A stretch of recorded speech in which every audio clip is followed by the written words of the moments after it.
Chandrababu speech లో ప్రస్తావిస్తున్న అంశాల మీద చాలా క్వశ్చన్ మార్కులు వస్తూ ఉంటాయి. సపోజ్ చూడండి, మహానాడులో పెద్ద నోట్ల రద్దు గురించి మాట్లాడారు. అన్ని పెద్ద నోట్లన్నీ రద్దు చేయాలని గట్టిగా చప్పట్లు కొట్టి హర్షాన్ని ఆమోదాన్ని తెలియజేయండి.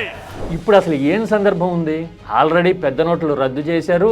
ఆ తర్వాత వచ్చిన పింక్ నోట్లు కూడా మనకి తెలియకుండానే వాపస్ తీసుకున్నారు. ఇప్పుడు మిగిలింది 500 నోట్లే. ఈ టాపిక్ ని ప్రస్తావించడము, పెద్ద నోట్లను రద్దు చేస్తే గనక మీ ఆమోదాన్ని తెలియజేయండి అని అడగడంలో అసలు ఉద్దేశం ఏంటి?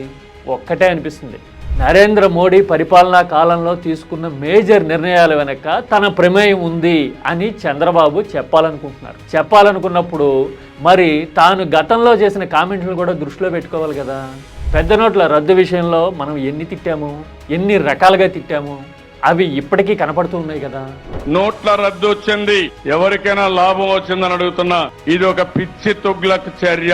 మనం కష్టపడి డబ్బులు సంపాదిస్తే ఆ డబ్బులు తీసుకోవడానికి కూడా ఎవ్రీ సిటిజన్ ఈ దేశంలో సఫర్ అయ్యారు.